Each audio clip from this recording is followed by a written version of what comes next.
So embarkation day can be a little bit stressful, but if you are prepared with what you need to know ahead of time, a know before you go kind of thing, and this will be providing that. So let's get started. Over helpful cruise tips and inspiration for your future cruise travels. So a lot of people wonder, should I even attempt a trip to go all the way to Europe to take a cruise? Would it be worth my while to see all these things in Greece and Italy? Or should I just stay in the Caribbean or maybe Alaska and just it's easier? Well, I can tell you it's been quite an experience already, and I've only been here for 24 hours. It takes a little bit more preparation, but it is entirely worth it. Here's what you need to know. Wait for it to zero out, and then to kilograms, pounds or kilograms. I'm doing kilograms because it said I think 26 kilograms to 2.10. Also, I'm underweight. I'm taking British Airways. They said the first bag is included, which I thought I had to pay for. So this is confusing. When you book third party, you don't really know what you're getting. Sometimes that lowest fare doesn't include checked bags. So I was prepared to pay for it, but here it's saying online that it is included and that I'm allowed up to 23 kilograms and I'm at 22 point something or 51 pounds. So it actually allows me more than I thought. I think the low-cost carriers within Europe, say Ryanair or EasyJet, those kinds of airlines may restrict your poundage on your luggage. So double check if you're flying anybody else. But so far on British Airways, I am allowed one cabin bag up to 51 pounds. So I can take a carry-on and I can take a handbag plus luggage. So I'm set.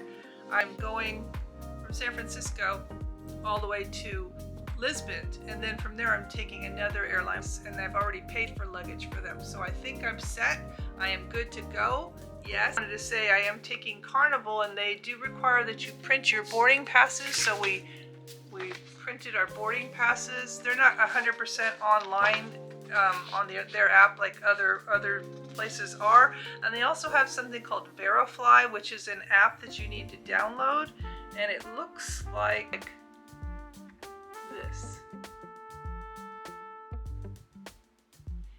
And on that Verify, what it does is it has you, we still have to do a negative COVID test and put up our vaccination information since the cruise is over 5 days and we are going through Greece, which still requires proof of COVID testing. Again, if you are thinking about planning a Mediterranean cruise to Greece, I would recommend taking a eMed Binix Now COVID-19 home test kit with you, because you can be certified on the phone in 15 minutes and you'll be ready to go if you do need that negative COVID test. Right now, as of October 2022, Greece is not requiring that, but you never know, things could change. This is a good idea just to have in general flying around different countries, because they have different rules, and that way you can stay up to date with things in case something changes. And also download the Verifly app before you leave your house. That way you just have it in case you do need to upload your COVID vaccination proof. I know that I had to do that twice on Carnival, and so they still may require you to do that. And if you don't have the QR code, it's going to take at least 72 hours for them to manually recognize it. So make sure that you do that so it's an easy, smooth check-in. Carnival would rather, and I've done this before with them, this is how I know this, but they would rather that you fill all your information out on this app. It shows your number of your booking number and your information. What you're doing at this point is you're putting in, and you can do this, it's one per family, so you can add in like who you're traveling with. Like I put my husband so he doesn't have to go through this, but basically you do a managed checklist. It asks you to complete your vaccination attestation. It has to be completed within 48 hours of booking.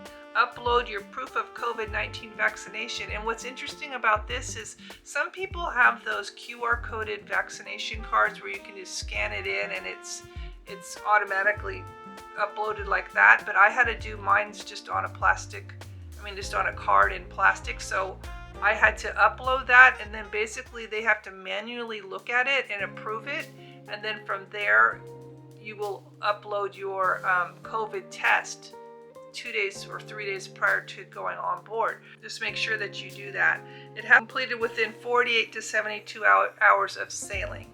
So once you've done all this, then you selected your arrival time. I got a 2:30 time because I didn't even know I needed to do this. I'm taking a ride from the airport and it's about an hour and a half ride. I'm doing that just because of the fact that I understand it's a long ride. There's lots of traffic. I'd rather be with a Carnival bus that's going there than to have to figure out how to do the train and then a taxi. So I'm taking the easy road this time. I am adventurous, but sometimes when I'm in new situations like this, I haven't done it before. I just want to make it simple.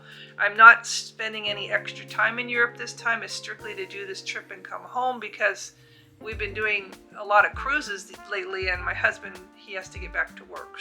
Your boarding pass, you have to have your ID or your passport and then additional citizen documentation, if necessary, visas or what have you. Then we all have to arrive within the arrival appointment. They say if you get there early, they will turn you away. And so I have both our boarding things. And then also when you print out your information, you have your boarding your luggage tags as well. So these are things you need to print out along with your COVID test. I would just bring it anyways, the actual copy of it. But everything's supposedly on Verify, and then basically when you check in with that and this, then you're good to go. But if this isn't complete or something's wrong or it didn't go through or you did it so late they didn't have time to approve it, then that could slow you down boarding. So those are just some things to think about, and let's continue on.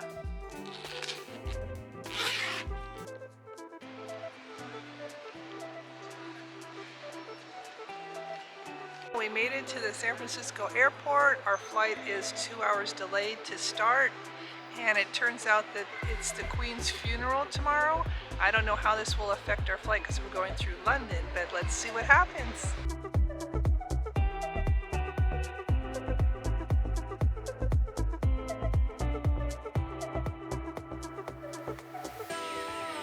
Got on the flight.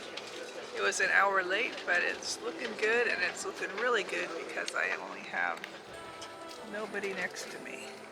I love flying off season. We are in Heathrow. We made it.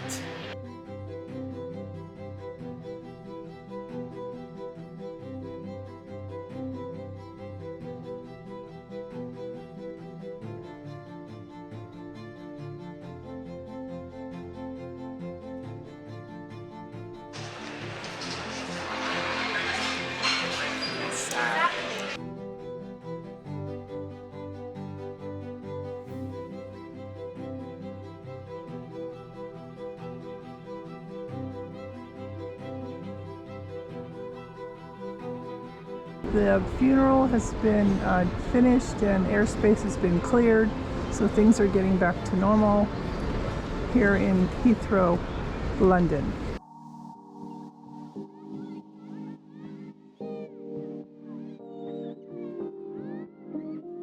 COVID home test complete. I am here in Lisbon at the airport. I've uploaded my COVID test results to the Verify app. And now we're looking for something to eat. It's midnight. My flight doesn't leave till 6. And I am eating some food here. This is like an almond cake. I got a latte and then a really good baguette ham sandwich that has really very, very lean ham. It almost tastes like prosciutto. So this whole thing cost me $13. So that's not bad. I mean, it's the middle of the night, so I'm happy I found something. Quite a long trip. I tried to cut airfare costs, and this is why I'm in these odd places right now. Now I find myself in Madrid. We have had no time to really check into a hotel because it's been such a short layover in all these different places we've visited. But we're almost there, to Rome.